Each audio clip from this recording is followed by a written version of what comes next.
Hey, this is Doug Herb, and I'll be interviewing my granduncle Al Herb about the 1968 Baltimore riot that took place from April 6th to April 14th, following the assassination of Dr. Martin Luther King Jr. in Memphis earlier that month.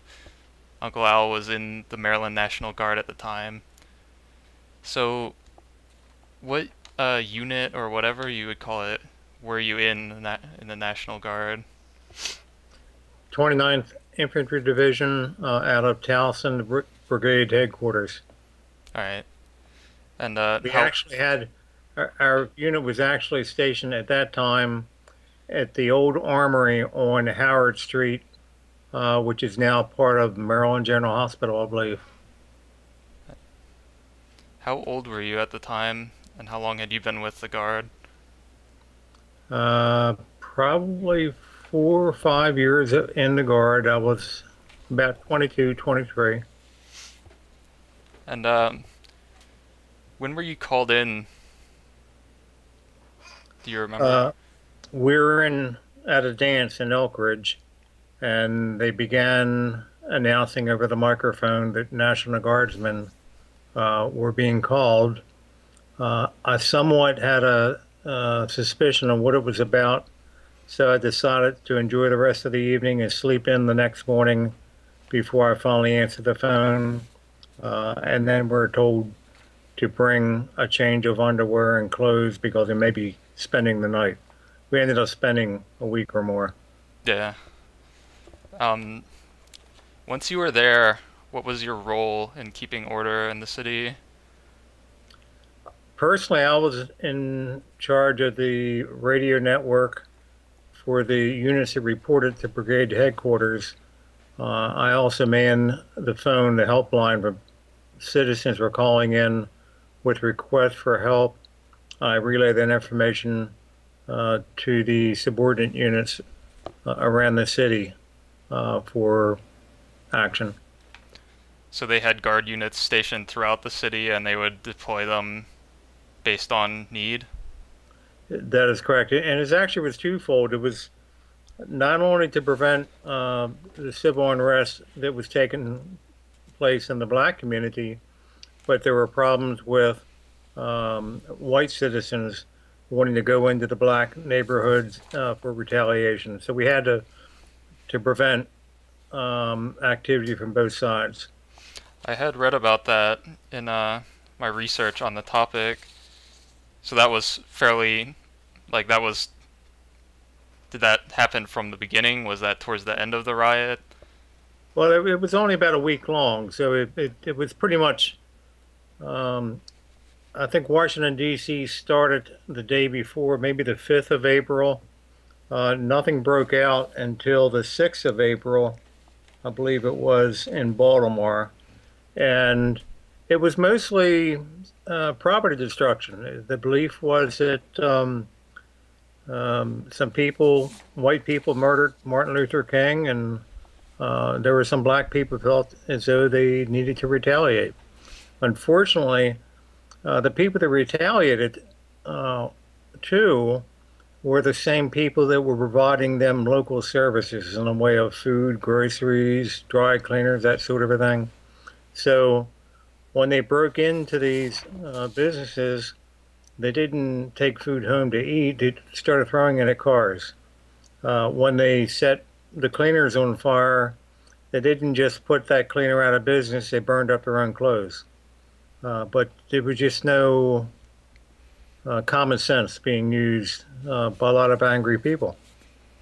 Yeah, I had read some sources claiming that there was like organization behind it, but it seemed like from other sources, like more things I would consider more reliable, that people were just angry. They were attacking whatever. They would attack black businesses and white businesses, black homes and white homes. I actually read about a black church being burned. So I guess you would agree with that perspective that it was just. Yeah, in fact, I pulled up some facts on it. In total, 6 people died during that week. Uh, there were 700 injuries and 5,800 arrests. Thousands of small businesses were damaged or robbed. And in the end, There was a total of 5,000 arrests. Only five for arson, by the way, even though arson was one of the more prevalent crimes that were being committed. But the guard and the police, the guard was actually called up initially on its own, and then they called in the federal military, and then the National Guard was detached to the federal military. And we all had rifles, but no one was allowed to put ammunition into the weapons. It was mostly show and tell, a show of force. So, since there was no ammunition, like I'm assuming National Guard didn't like You, kill anyone. you displayed it on what we call it our web belt, so they could see bullets, but there was no bullets in the weapons themselves. That was forbidden. Did people fire at the National Guard? No, there was no arms. Yeah, I mean, it wasn't like a Egypt or a Syria sort of a thing. It was pure out and out vandalism.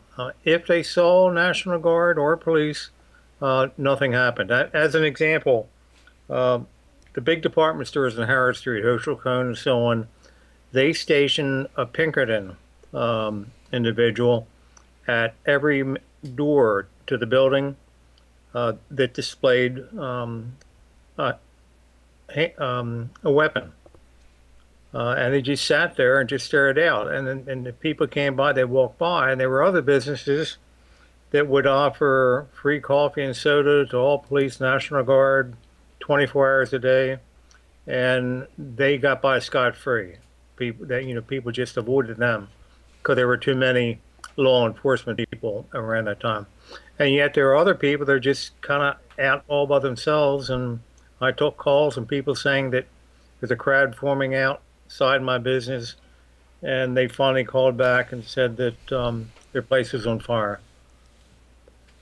So mostly the difficulties were had because there wasn't enough guard to cover the city. Once the guard was there, everything calmed down fairly quickly. Everywhere there was a show of force, there was order. Uh, from what I remember, uh, the people generally didn't go outside their neighborhoods because they had the fear of being shot, even though no one was shooting. It was just the unknown part there. So they stayed within their safety zone of a couple of blocks and uh, committed destruction there.